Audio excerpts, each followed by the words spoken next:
എനിക്ക് അനുമോള 7 വർഷമായിട്ട് അറിയുന്നത്. അനുമോൾ എന്താണെന്ന് എനിക്കറിയാം. എൻ്റെ ഒരു അനിയത്തിക്കുട്ടിയെ പോലെയാണ്. അപ്പോൾ അവൾ കരയുന്ന കാണുമ്പോൾ ഇത് പലരും വിചാരിക്കും ഇത് ഫേക്ക് ആയിട്ടുള്ള കാര്യത്തിലാണ്. അവൾ ശരിക്കും കരയുന്നത് തന്നെയാണ്. അതെന്താണെന്ന് മനസ്സിലാക്കാത്ത ഒരാൾ കരയുന്ന കാണുമ്പോൾ അത് ഫേക്ക് ആണെന്ന് പറയാൻ തോന്നുന്നത് എങ്ങനെ? ഒരാളുടെ വിഷമം കൊണ്ടല്ലേ കരയുന്നത്. അതെങ്ങനെ പറയാൻ തോന്നുന്നത്? അവർ ആ കരയുന്ന ആളൊന്ന് പിടിച്ച് ഹഗ് ചെയ്ത് ആശ്വസിപ്പിക്കുകയല്ലേ വേണ്ടത്. അല്ലാണ്ട് ഇവരെ ഈ കരയുന്ന ആളെ വീണ്ടും അത് അവർക്ക് എത്ര ഉള്ളൂ. അതാണ് കാരണം. ഒരു ഒറ്റപ്പെടൽ തോന്നി ജനങ്ങൾക്ക്. ഒറ്റപ്പെടുത്തുന്ന അമ്മയെ വിളിച്ചപ്പോ അമ്മ പറഞ്ഞു ആ പാവം പെണ്ണ് അതിനായിട്ട് എല്ലാവരും കണ്ടു. ഇതാണ് ഈ കേരളത്തിലെ എല്ലാ അമ്മമാരും കണ്ടത്. അതുകൊണ്ടാണ് ആ വോട്ട് കയറിയത്. ഒരുപാട് അലിഗേഷൻ ലാസ്റ്റ് വീക്കിൽ ഷെയ്റ്റി അടക്കം തന്നെ പുറത്തത്തെ കാര്യം മകത്ത് പറയുന്നു. പിന്നെ ഷെയ്റ്റിക്ക് അത് ഭയങ്കര സൈബർ ബുള്ളിങ് വരുന്നു. അതിൻ്റെയൊക്കെ ആവശ്യം ഉണ്ടായിരുന്നു ഷെയ്റ്റിക്ക്.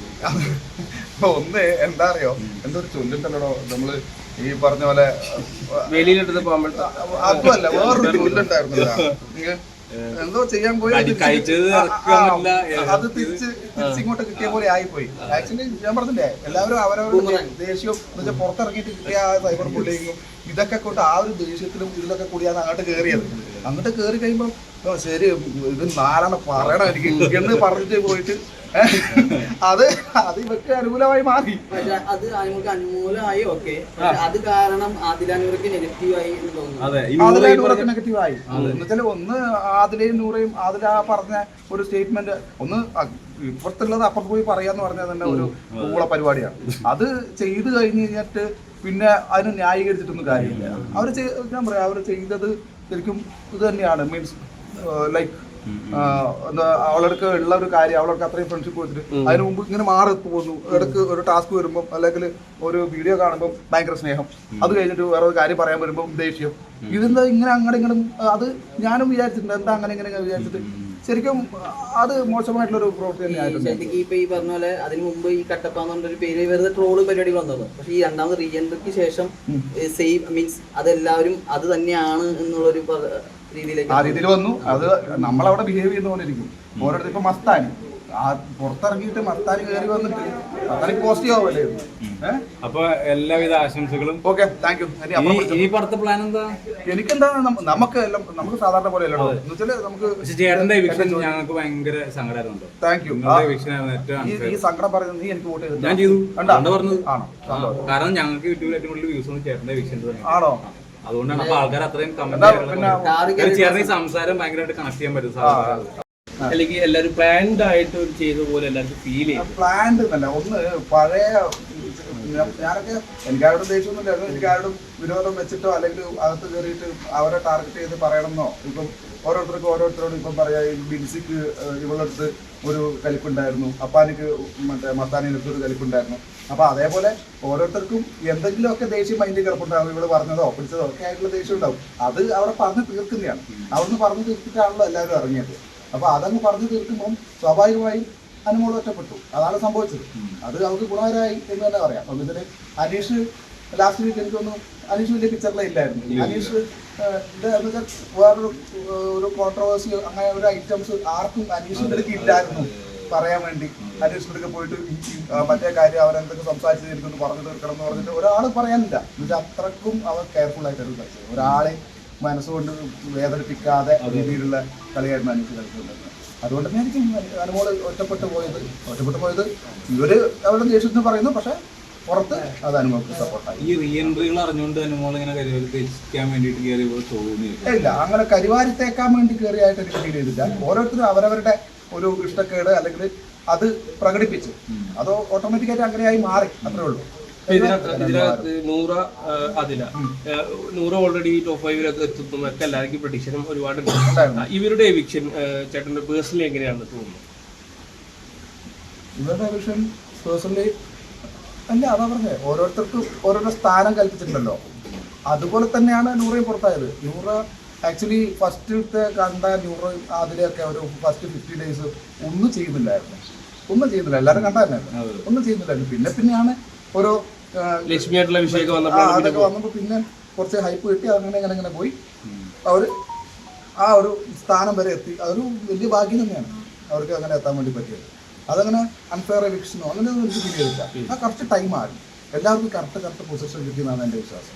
ഈ പറയുന്ന പോലെ ഈ പ്രാവശ്യം ബിഗ് ബോസ് ഏറ്റവും കൂടുതൽ ചർച്ച ചെയ്തൊരു കാര്യമാണ് PR വർക്ക് വിഷയം എന്ന് പറയുന്നത്. ചേട്ടൻ അതിനകത്തൊരു ഇരയാണെന്ന് പറയാൻ നമുക്ക് ഒന്ന് വേറൊരു കാര്യം എന്താ അറിയോ, ഇര എന്ന് പറയുന്ന ഞാൻ എല്ലാവരും പുറത്തിറങ്ങിയിട്ട് എല്ലാവരും പറയുന്നത് ഞാൻ കേട്ടിട്ടുണ്ട്.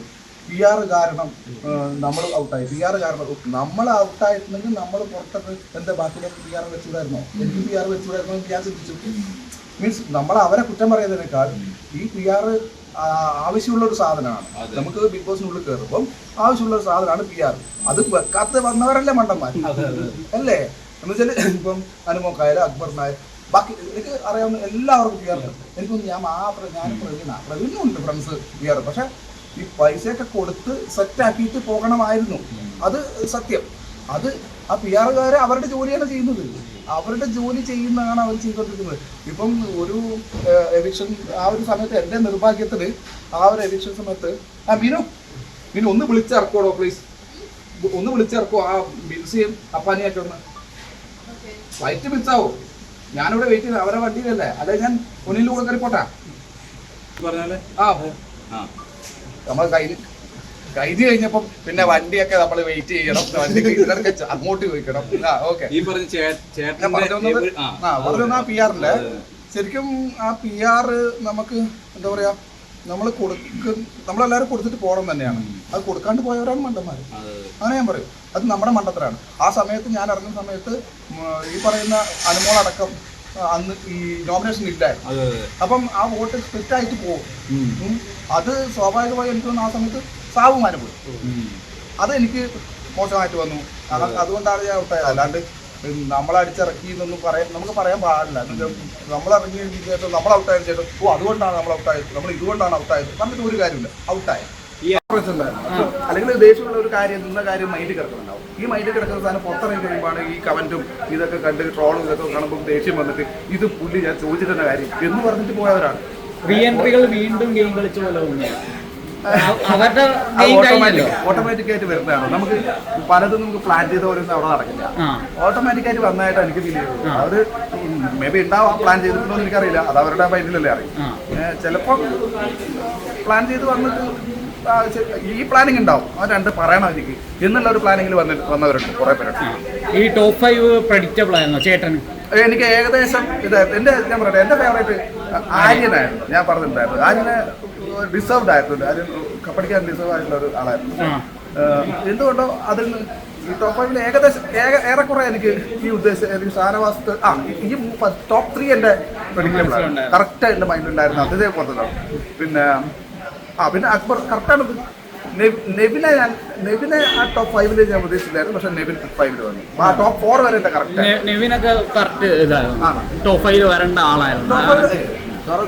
എല്ലാവരും ടോപ്പ് 5 വരെ എല്ലാവർക്കും ഒരേപോലെ കളിക്കാൻ പറ്റില്ലല്ലോ, അതുകൊണ്ടാണല്ലോ നമ്മൾ ഔട്ടായി പോകുന്നത്. ഇപ്പൊ നിങ്ങളുടെ കൂട്ടത്തിൽ കയറിയതാണ് സാവുമാനാണ് അവിടെ ഏറ്റവും കൂടുതൽ നിലനിന്ന അല്ലേ? അങ്ങനെ നിൽക്കാവോ ബിഗ് ബോസ് വീട്ടിൽ? അങ്ങനെ നിൽക്കാന്ന് തെളിയിച്ചില്ലേ? ഇതറിഞ്ഞതിന് ചേട്ടൻ ശുദ്ധം ചുട്ടുന്ന പാല ചെയ്ത് പറഞ്ഞ പോലത്തെ നല്ല ഭയങ്കര താങ്ക് യു ചേട്ടാ.